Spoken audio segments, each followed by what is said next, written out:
வணக்கம், welcome to the channel recipes desk. இன்னைக்கு நம்ம எப்படி வீட்லயே ஈஸியாக கடலை மிட்டாய் செய்கிறது அப்படின்றத பார்க்கலாம். நம்ம கடலை மிட்டாய்க்கு கடலை முழுசானாலும் போடலாம், இல்லைனா அரைச்சி கூட போடலாம். ரெண்டுமே டேஸ்ட் நல்லாயிருக்கும். இந்த கடலை மிட்டாய் செய்கிறது ரொம்ப ஈஸி தான். இது வந்து நம்ம குழந்தைகளுக்கு எப்போனாலும் ஸ்நாக்ஸாக கொடுத்து விடலாம். இதை நம்ம செஞ்சு வீட்டில் வச்சிட்டோம் அப்படின்னா இது ரொம்ப ஹெல்த்தியான ஸ்நாக். அதனால் கண்டிப்பாக நீங்கள் இதை ட்ரை பண்ணி பாருங்கள். ஃபர்ஸ்ட் நம்ம இந்த டிஷ் செய்கிறதுக்கு என்னென்ன பொருட்கள் தேவை அப்படின்றத பார்த்துடலாம். அதுக்கப்புறம் எப்படி செய்கிறது அப்படின்றத பார்க்கலாம். இது நான் 2 கப் கடலை எடுத்திருக்கேன். நீங்கள் தோலெல்லாம் உரிச்சு இந்த மாதிரி எடுத்து வச்சுக்கோங்க. 2.25 கப் வெல்லம். நீங்கள் வெல்லம்னாலும் யூஸ் பண்ணலாம், இல்லை சீனினாலும் யூஸ் பண்ணலாம். ஹெல்த்தியாக இருக்கணும் அப்படின்னா நம்ம வெல்லமே சேர்த்துக்கிறது நல்லது.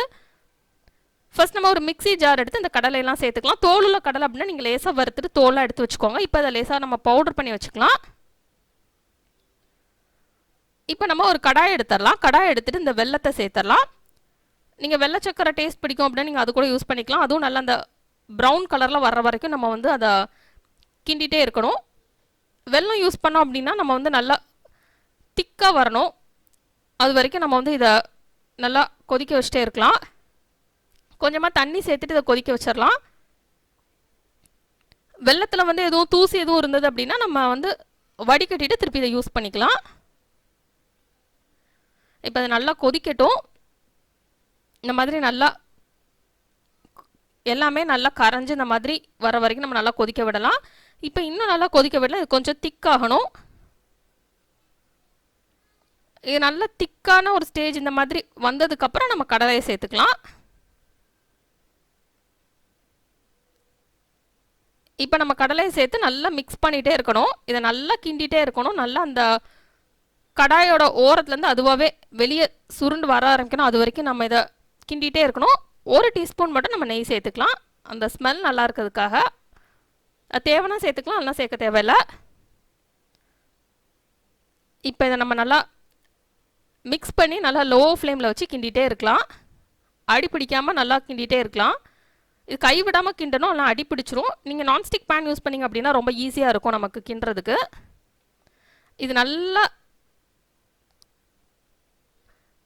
இந்த மாவு நம்ம சப்பாத்திக்கெலாம் உருட்டினா எப்படி இருக்கும் அந்த மாதிரி நல்லா அது உருண்டு வரணும். அது வரைக்கும் நம்ம வந்து இதை நல்லா கிண்டிகிட்டே இருக்கணும். இதுக்கிடையில் நம்ம ஒரு பேனை வந்து நல்லா நெய்யோ இல்லை எண்ணெயோ ஊற்றி நம்ம நல்லா க்ரீஸ் பண்ணி வச்சிடலாம். அப்போ தான் நம்ம இதை ஊற்றிட்டு கட் பண்ணுறப்போ திருப்பி ஒட்டாமல் வரும். இப்போ நல்லா இது திக்காக அப்படி ஒரு மாவு மாதிரி ஃபார்ம் ஆகணும். அது வரைக்கும் நம்ம இதை கிண்டிகிட்டே இருக்கலாம். நல்லா லோ ஃப்ளேமில் வச்சே கிண்டுங்க, நல்லா டக்குன்னு அது அடி பிடிச்சிரும். இப்போ நம்ம இதில் வந்து க்ரீஸ் பண்ணியாச்சு. நான் இதில் லேசாக நெய் வச்சு க்ரீஸ் பண்ணி வச்சுருக்கேன். இப்போ இதை அப்படியே நம்ம ஊற்றிடலாம். இப்போ இதில் ஊற்றிட்டு நல்லா நம்ம ஸ்பூனை வச்சு நல்லா கரண்டி வச்சு நல்லா மேலே நீங்கள் வந்து நல்லா ப்ரெஸ் பண்ணி வச்சுருங்க. இது கொஞ்சம் ஆறுனதுக்கப்புறம் தான் செட் ஆகும். சூடாக இருக்கிறப்ப உடனே செட் ஆகாது. அதனால் நம்ம நல்லா ப்ரெஸ் பண்ணி வச்சுட்டு போயிடலாம். அதுக்கப்புறம் அது ஆறுனதுக்கப்புறம் நம்ம கட் பண்ணுறப்போ நமக்கு ஈஸியாக வந்துடும்.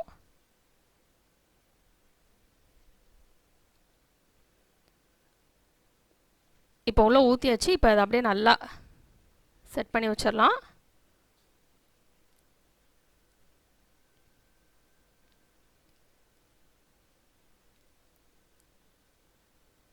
இப்போ இந்த பிளேட் ஃபுல்லாக நான் வச்சுட்டேன்.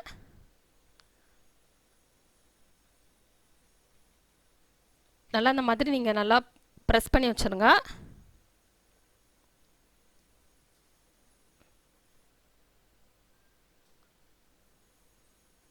இப்போ நல்லா ஆறிடுச்சு. ஆறுனதுக்கப்புறம் நம்ம இதை வந்து என்ன ஷேப் வேணுமோ நம்ம கட் பண்ணிக்கலாம்.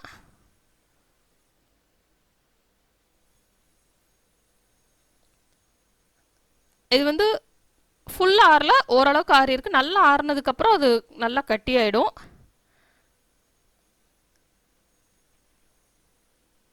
இப்போ வந்து பாருங்கள் நல்லா ஹார்டாயிடுச்சு.